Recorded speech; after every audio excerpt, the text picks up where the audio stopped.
Salut la team, comment vous allez? J'espère que vous pétez la forme.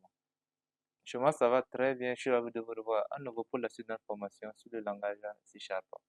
Alors, dans la précédente vidéo, nous avons abordé la notion des boucles. Dans cette vidéo, nous allons continuer l'exploration des boucles grâce aux instructions break et continue qui vont nous permettre de mieux contrôler la structure de nos boucles. Avant de continuer, je vais corriger l'exercice que j'ai laissé dans la précédente vidéo qui consistait à récupérer une clé valide chez un utilisateur. Alors, pour que la clé soit valide, il y a des conditions qui ont été posées. D'abord, elle doit faire au moins 5 caractères et cette valeur doit être changeable, c'est-à-dire modifiable. En plus de ça, elle ne doit pas contenir d'espace blanc en son sein. Ok, donc déjà pour commencer, je vais créer une variable que je vais appeler key. Ok, et cette variable va contenir la clé. On peut l'initialiser à nul ici, ou rien du tout. Ensuite, je vais créer une variable booléenne ici. Vous allez voir un peu l'idée. Donc, je vais l'appeler loop et par défaut, je vais le nommer à true. Donc, cette variable en fait, va nous servir en fait à réitérer la boucle. Vous allez voir en fait qu'on a une autre façon d'implémenter les boucles. Alors, déjà, nous allons créer une structure while à ce niveau. OK? Et nous allons la conditionner sur l'élément loop directement. Donc, en entrée, loop vaut true. Donc, il va itérer la boucle. Alors, nous allons afficher un message à l'utilisateur. OK? Donc, on va utiliser WriteLine. Et le message sera veuillez entrer une clé valide.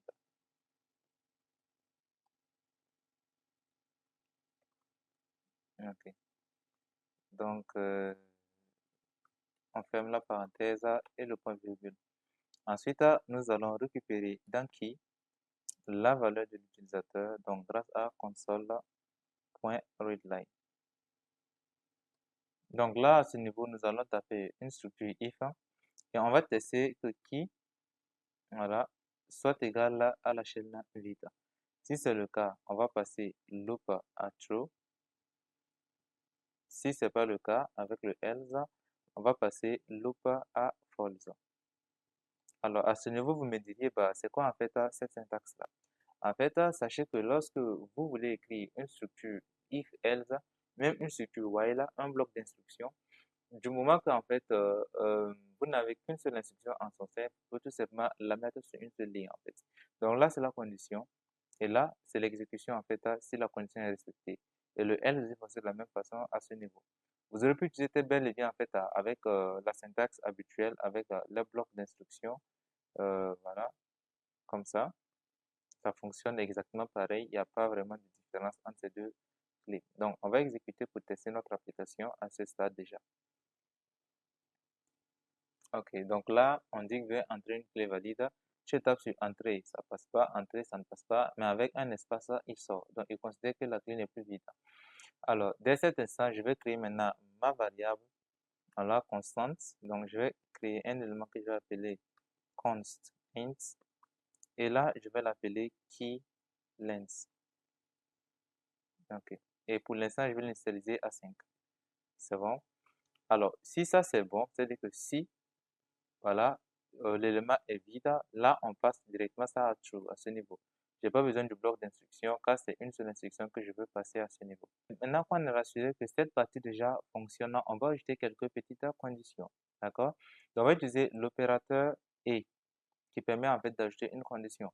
Donc là, on dit en fait que pour que la boucle continue, il faut d'abord en fait que ça soit nul. Voilà, c'est-à-dire que ça soit vide. Et c'est un peu trop, je vais mettre le ou, c'est mieux. Donc là, je dis ou que qui point length, d'accord, voilà, soit inférieur à qui length à ce niveau. D'accord, donc je dis que cette condition ou cette condition, voilà, peut faire répéter la boucle. Alors, la troisième condition, en fait, qu'on doit tester, ça, c'est pas à ce niveau, hein, je vais plutôt l'utiliser carrément dans le bloc du else. Donc, on va d'abord tester ces deux cas. Donc, je vais exécuter. Et là, on suppose qu'on entre avec une clé vide. Si je tape sur Entrée, il réitère la question. Si je tape sur Entrée, il réitère la question.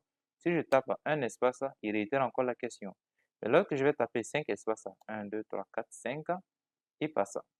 Voilà, donc il passe. Donc en fait, les espaces ne sont pas encore proscrits. Dans ce cas maintenant, on va revenir maintenant dans le bloc du else, on va créer un bloc complet, c'est-à-dire ça. Voilà, et là aussi, je reviens à ce niveau et je ferme mon bloc. Donc là maintenant, nous allons effectuer nos derniers tests en fait pour nous assurer qu'elle ne contient pas d'espace ou de tabulation. Ok.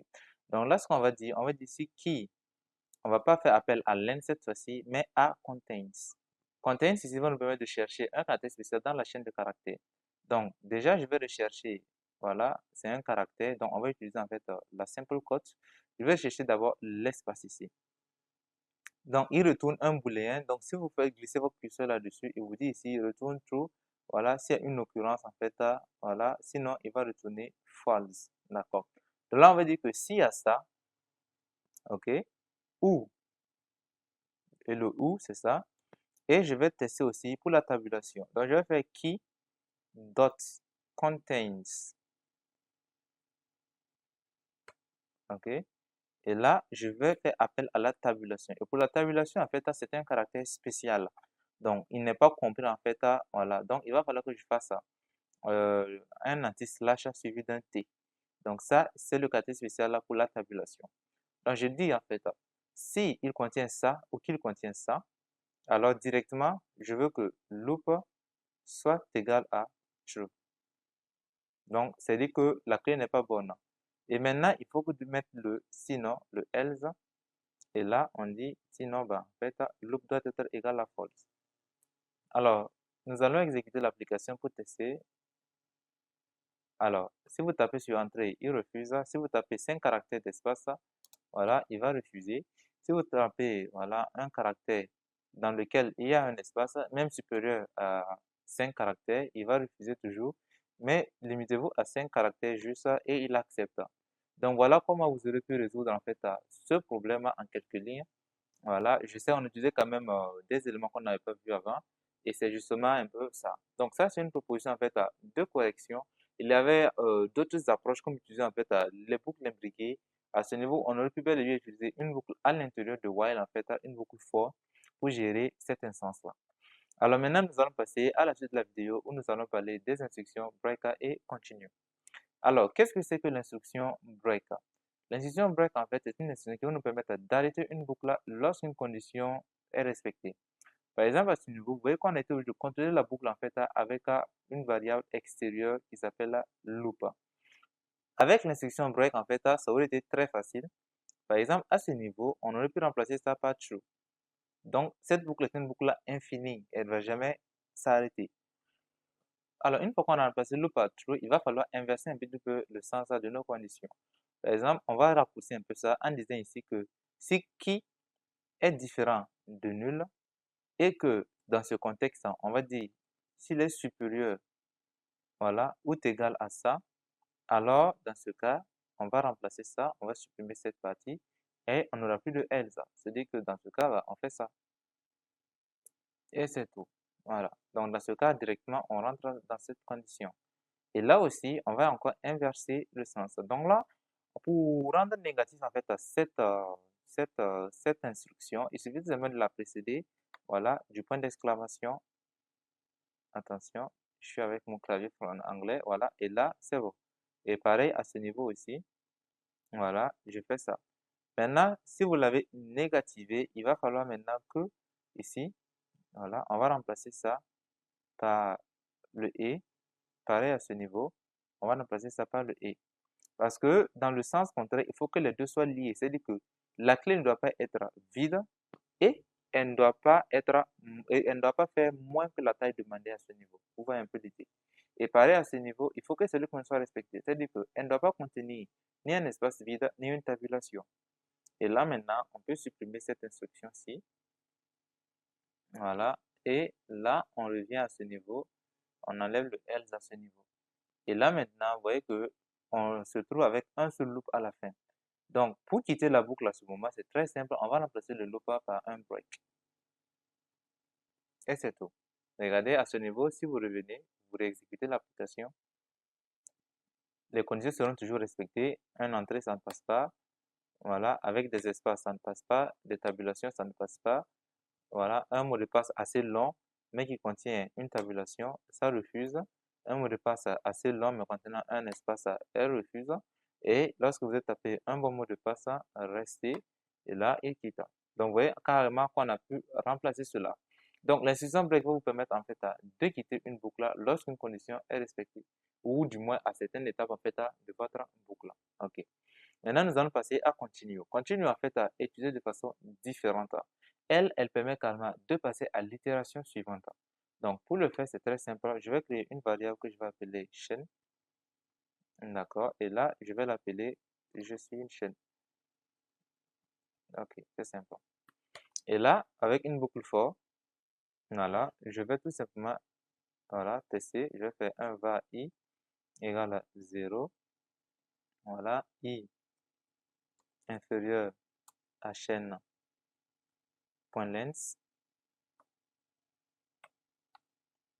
Et pour i++,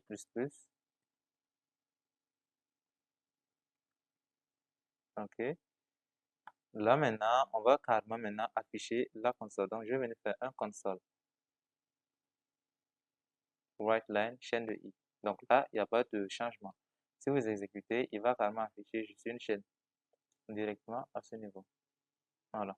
Alors à ce niveau maintenant, ce qu'on va faire, on va tester voilà la valeur qui est récupérée. Donc je vais venir faire un if et je vais dire si chaîne de i, regardez,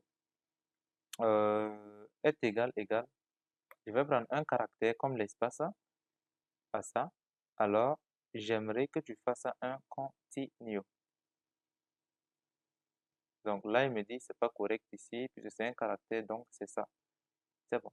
Donc là, je lui dis si la chaîne, c'est-à-dire que si l'élément sur lequel tu es actuellement correspond à un espace, je veux que tu bypasses, que tu sautes là-dessus. Donc si on exécute ça, vous allez voir, il va afficher je suis une chaîne sans espace. Donc, voici un peu comment on peut utiliser l'instruction continue. Donc, continue vous permet tout simplement de passer à l'itération suivante plutôt que d'arrêter complètement la boucle comme le fait voilà, l'élément break. Si là, vous remplacez continue par break, regardez ce qui va se passer. Il va se limiter juste au jeu. Parce que dès qu'il va croiser le tout premier espace, il va quitter la boucle. Regardez, il dit je et il quitte la boucle directement. Vous voyez un peu l'idée. Donc, break arrête totalement la boucle alors que continue passe à l'itération suivante. Cela va mettre fin à la vidéo du jour. J'espère que vous avez plu. Si c'est le cas, n'hésitez surtout pas à liker, à vous abonner et à partager. Quant à moi, je vous donne rendez-vous à la semaine prochaine pour une nouvelle vidéo sur le langage C#. Ciao.